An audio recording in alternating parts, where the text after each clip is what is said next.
Hi guys, it's Sunshine Boy Lars from LarsHeat2 at your service with a brand new video. It is Pride Month. I always wanted to make a coming out story time video, but I never really got around to do it because I felt like my coming out is kind of uneventful. It just happened and that's it. Maybe that's good to put out to see something positive. Furthermore, I was going through some old pictures, and among those pictures there was a photograph of my best friend at the time that I came out. We're not best friends anymore because I came out. That got me thinking, and I was digging through my memory. I think there's a good moral of that story. Let's just get started, alright? I very first came out at the tender age of 8 in 3rd grade in elementary school, and I was bullied because I was fat, because of my heritage, because I was not particularly manly, and I was a bit socially awkward, and that was enough ammunition for kids to bully me. But I don't really remember actively ever being bullied for being gay, so I guess that's quite a good thing. Yet any adults never took me really serious. I remember telling it to a teacher. Although she was nice and embracing and open-minded, she kinda didn't exactly take it as I said it, and thinking back, I probably wouldn't do it myself. Because at this young age, you don't really think you already know. She made it seem like because everyone was bullying me, that it might seem like I was just acknowledging things that she assumed I was being bullied for. I don't know if that makes any sense, but that's what happened. And my mother also didn't really quite take me serious. I mean, she was like, yeah, okay, so that's fine. But she also didn't really see it as a fact. Fast forward 8 years later, I've had feelings for boys, and there was also this one girl, but that's enough material for another storytime video. It was my mom's 50th birthday, which means I was 16 going on 17. You know, we had a bit of a party and everyone had left, and it was my mom and me at home by ourselves. I don't think my brother lived with us anymore. He was at least not there. It was just my mom and me watching some TV, and it kind of felt like a good timing to tell her. I also think something on TV came up that was a good segue to introduce that topic, so I just went for it. I was like, I remember how I once told you I was gay and you didn't really believe it. I actually am gay. Prior to that, I had brought female friends home to like just hang out, and she would always be like, oh, so when is this Nicole coming over again? Because she was nice, like hoping for a daughter-in-law, I guess. But no, mom, I like guys. Almost had another word. So I came out and she was like, are you really sure this time? I'm like, yeah, actually I am. She was just as cool and understanding and fine with it, and so kind of was everyone else. There was a situation though later when she and my sister were looking for some stationery somewhere in my room. They had to look for it, and they came upon a stack of magazines that I guess were illegal for me to own at the time.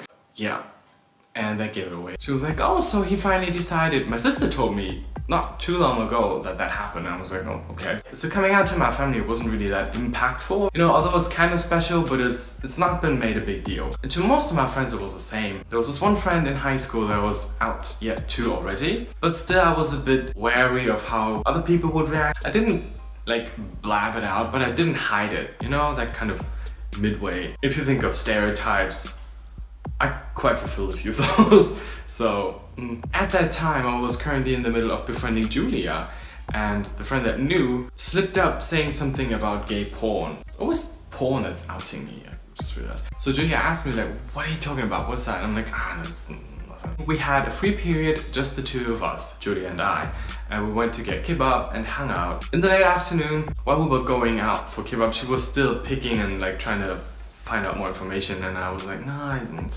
hope she doesn't mind me telling this actually. And then she said something while we were walking down the stairs to get kebab. You know, maybe we have the same problem.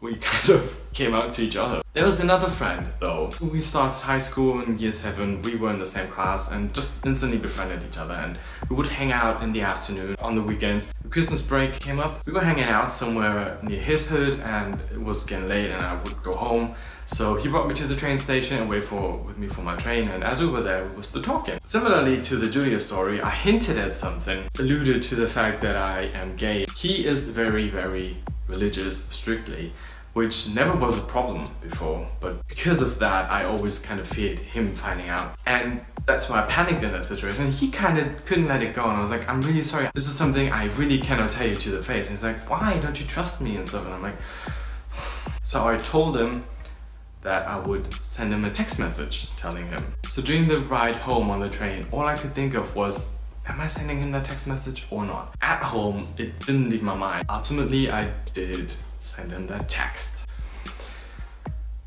And he didn't reply that evening. So a few days have passed and I text him again saying, so what do you, did you read that? What's your reaction to that? And he just replied, also with a little gap of time of half an hour or something. I'm really sorry, but I need some time to process that. Which I thought like, okay, I can work with that. Hoping that he just needs some time to, well, process it, literally, and you know, be okay with it. Christmas, as you know, is in December. The next time we spoke, although we went to the same school, saw each other every day in the whole way, was after the summer break, the first day at school in late August. So almost 9 months passed until we spoke. Just, it was about nothing. It was like, oh, so how was your summer? Like a very generic small talk conversation that didn't matter anything. And also kind of treated the entire situation like it never happened. It did feel good talking again, so I asked him if he would want to meet up sometime, like later or some other day after school. And he's like, yeah, I don't know. Ever since you befriended Julia, you've changed and I don't know if we're that compatible anymore. Right?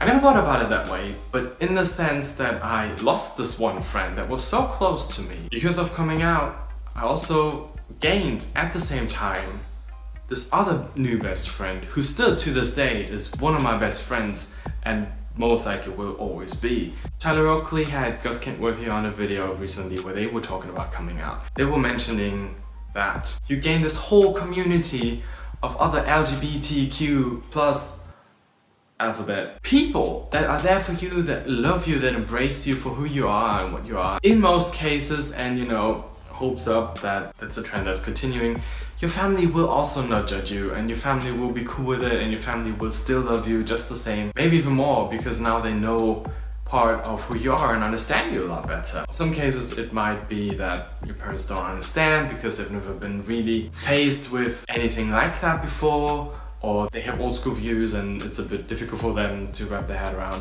I'm not saying that you have to come out as soon as possible, but if you are part of this community, eventually you will have to, and maybe this will take away the fear which delays the timing of it coming out. It can always play out really positively in your favor. Yeah, that's all I wanted to say. I hope I didn't forget anything. I feel like I did, but this was my coming out story and I hope you gained something from it. If you liked this video, don't forget to give it a thumbs up and let me know in the comment section below if you have any crazy stories to tell or any positive stories. Spread some positivity about it, and if you have not come out yet or just generally have any questions about it, if you're a parent and you're looking for information, ask the question in the comment section below. I will try to answer your question to the best of my ability. If I don't answer, someone else will. Also subscribe to my channel because I make videos at least once a week, in most cases even twice, so you won't miss any of that. Now get out there and spread some sunshine into other people's hearts. Always think of the glass as half full. Even if it's just a quarter full, it's full. Thanks for watching. Adieu.